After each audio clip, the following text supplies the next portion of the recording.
we are here at the Delhi School of Business, a management education institute claiming to be empowered with technology-driven learning management systems and supporting educational infrastructure. The occasion is a day-long conclave on management education for modernizing India. Hello everyone, I welcome you all to this very special management conclave.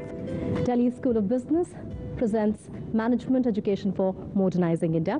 You're lucky enough to be sitting in the company of some special HR managers here who will be looking at the business management graduates in their company when they are hiring them, and we will try and understand from them what is that X factor that is required for them to hire people from business school. But before that, may I invite Dr. Rachel Davis, Dean of Delhi School of Business, to set the theme.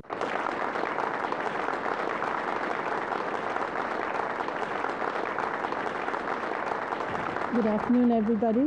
Now we are going to talk about the specific kinds of requirements, expectations, etc., that human resources has for the kind of people that they interview so that they can recruit them into their companies.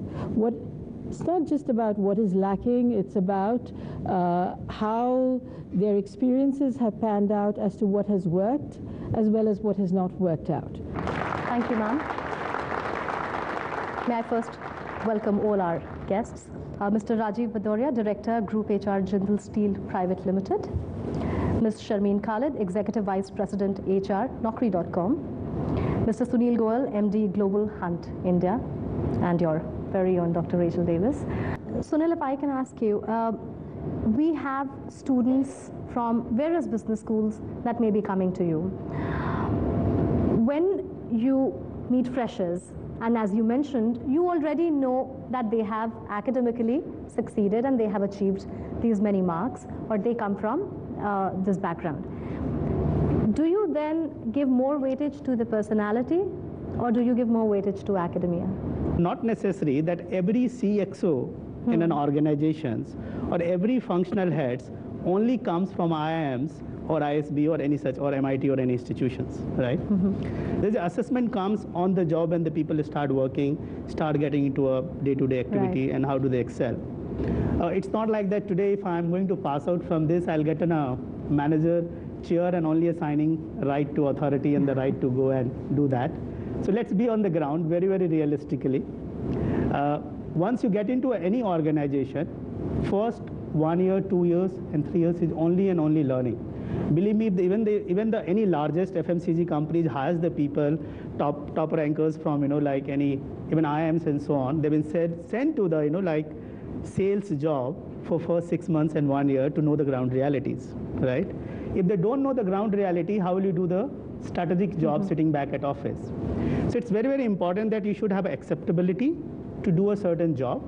So it's the first important criteria what I look at, that you define your interest, because everyone excels if it's a job of his interest. What I can make out from the discussion so far is that you're also looking for that quotient which is making students think more than the books and come across as individuals who are able to convey that.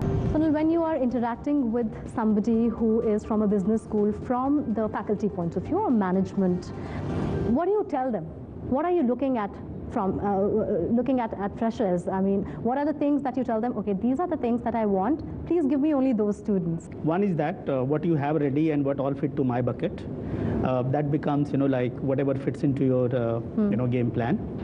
Second, you say when you meet them, at least 6 months or a year advance, you always put them across that we need, these are the 6 skills in the individual. So these are the 10 skills among the individuals. And we have even advised the companies that if you are going to look at a hire from the campus, why don't you train them for a year advance at management institutes? Interesting. You open your lab inside the institute, send your managers on a weekly visit, train them as per your need, and then you hire, because that's a ready skills for you. True. So it's a win-win situation for both the sides. Thank you, sir, for summing up the conclave. I thank you all for being such a lovely audience, and I thank my esteemed panel for taking out their valuable time. I hope you enjoyed this special management conclave. Thank you for joining us.